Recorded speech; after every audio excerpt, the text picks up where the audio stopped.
For me, they normally happen, these career crises, often actually on a Sunday evening, just as the sun is starting to set and the gap between my hopes for myself and the reality of my life start to diverge so painfully that I normally end up weeping into a pillow. I'm mentioning all this because I think this is not merely a personal problem. You may think I'm wrong in this, but I think that we live in an age when our lives are regularly punctuated by career crises, by moments when what we thought we knew about our lives, about our careers, comes into contact with a threatening sort of reality. It's perhaps easier now than ever before to make a good living. It's perhaps harder than ever before to stay calm, to be free of career anxiety. And I want to look now, if I may, at some of the reasons why we might be feeling anxiety about our careers, why we might be victims of these career crises as we're weeping softly into our pillows.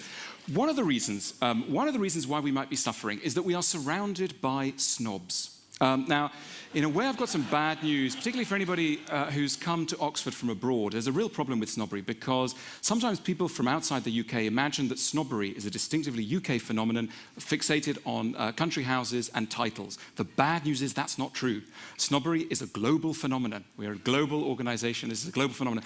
It exists. What is a snob? A snob is anybody who takes a small part of you and uses that to come to a complete vision of who you are. That is snobbery. And the dominant kind of snobbery that exists nowadays is job snobbery. You encounter it within minutes at a party when you get asked that famous, iconic question of the early 21st century, what do you do? And according to how you answer that question, people are either incredibly delighted to see you or look at their watch and make their excuses. Now, the opposite of a snob is your mother. Not necessarily your mother, or indeed mine, but as it were the ideal mother.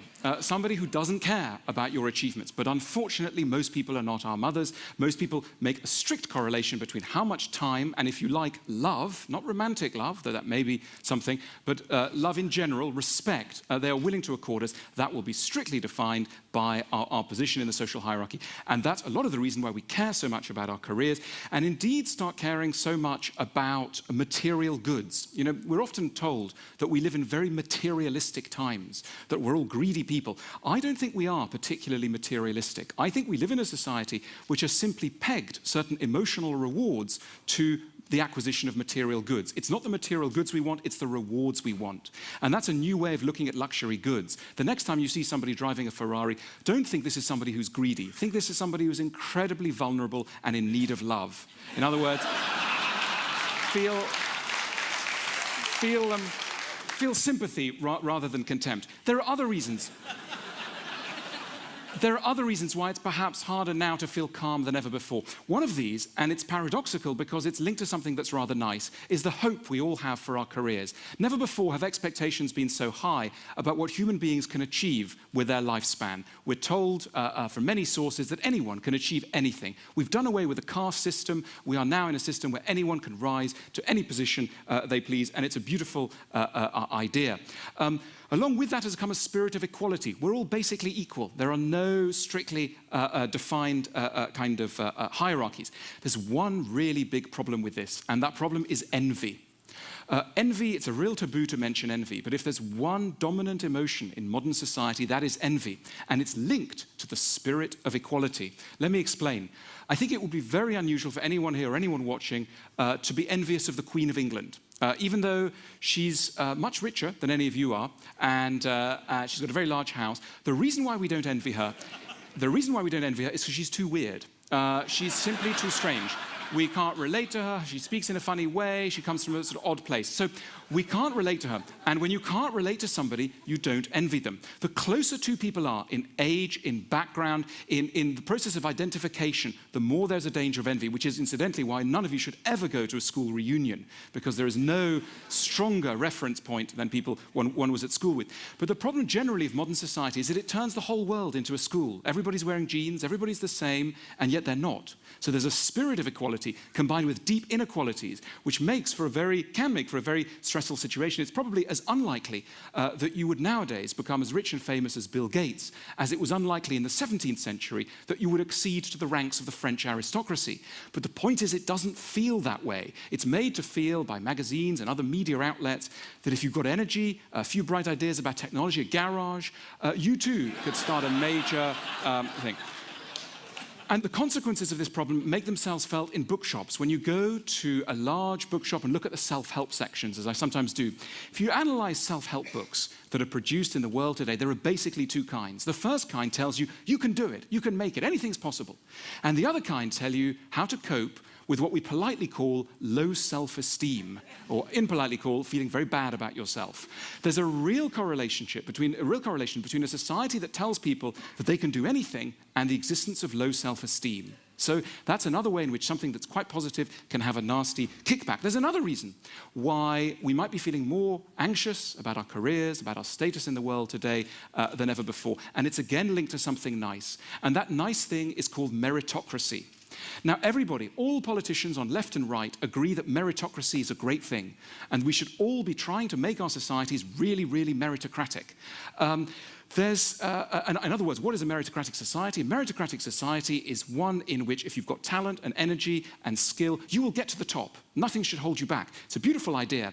The problem is, if you really believe in a society where those who merit to get to the top, you'll also, by implication, and in a far more nasty way, believe in a society where those who deserve to get to the bottom also get to the bottom and stay there. In other words, your position in life comes to seem not accidental, but merited and deserved. And that makes failure seem much more crushing. You know, in the Middle Ages, in England, when you met a very poor person, that person would be described as an unfortunate. It's literally someone who had not been blessed by fortune, an unfortunate. Nowadays, particularly in the United States, if you meet someone at the bottom of society, they may unkindly be described as a loser. There's a real difference between an unfortunate and a loser, and that shows 400 years of evolution in society and our belief in who is responsible for our lives. It's no longer the gods, it's us. We're in the driving seat. That's exhilarating if you're doing well, and very crushing if you're not. It leads, in the worst cases, in the analysis of sociologists like Emil Durkheim, it leads to increased rates of suicide. There are more suicides in developed, individualistic countries than in any other part of the world. And some of the reason for that is that people take what happens to them extremely personally. They own their success, but they also own their failure. Is there any relief from some of these pressures that I've just been outlining? I think there is. I just want to turn to a few of them. Let's take meritocracy. This idea that everybody deserves to get where they get to. I think it's a crazy idea, completely crazy. I will support any politician of left and right with any halfway decent meritocratic idea. I'm a meritocrat in that sense. But I think it's insane to believe that we will ever make a society that is genuinely meritocratic. It's an impossible dream. The idea that we will make a society where literally everybody's graded, the good at the top and the bad at the bottom, and it's exactly done as it should be, is impossible. There are simply too many random factors. Accidents of birth, accidents of things dropping on people's heads, illnesses, etc. We will never get to grade them, never get to grade people as they should. I'm drawn to a lovely quote by St. Augustine in the City of God, where he says, it's a sin to judge any man by his post. In modern English, that would mean it's a sin to come to any of you who you should talk to dependent on their business card. It's not the post that should count. In other words, hold your horses when you're coming to judge people. You don't necessarily know what someone's true value is. That is an unknown part of them, and we shouldn't behave as though it is known. There's another source of solace and comfort for all this. When we think about failing in life, when we think about failure, one of the reasons why we fear failing is not just a loss of income, a loss of status. What we fear is the judgment and ridicule of others. And it exists. You know, the number one organ of ridicule nowadays is the newspaper. And if you open the newspaper on any day of the week, it's full of people who've messed up their lives. And they're now fit for ridicule. In other words, they have failed and they are described as losers. Now, is there any alternative to this? I think the Western tradition shows us one glorious alternative, and that is tragedy. Tragic art, as it developed in the theatres of ancient Greece in the 5th century BC, was essentially an art form devoted to tracing how people fail and also according them a level of sympathy which ordinary life would not necessarily accord them. In a way, if you like, at one end of the spectrum of sympathy, you've got the tabloid newspaper. At the other end of the spectrum, you've got tragedy and tragic art. And I suppose I'm arguing that we should learn a little bit about what's happening in tragic art. It would be insane to call Hamlet a loser. He is not a loser, though he has lost. And I think that is the message of tragedy to us and why it's so very, very important, I think. What I think I've been talking about really is success and failure. And one of the interesting things about success is that we think we know what it means. If I said to you that there's somebody behind the screen who's very, very successful, certain ideas would immediately come to mind. You would think that person might have made a lot of money, achieved renown in some field. My own theory of success, and I'm somebody who's very interested in success. I really want to be successful. I'm always thinking, how can I be more successful? But as I get older, I'm also very nuanced about what that word success might mean. Here's an insight that I've had about success. You can't be successful at everything. We hear a lot about talk about work-life balance nonsense. You can't have it all. You can't.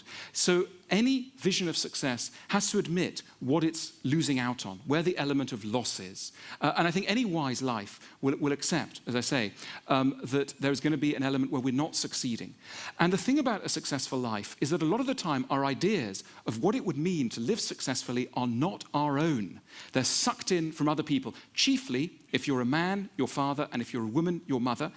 Psychoanalysis has been drumming home this message for about 80 years. No one's quite listening hard enough, but I very much believe that that's true. And we also suck in messages from everything from the television to advertising to marketing, etc. These are hugely powerful forces that define what we want and how we view ourselves.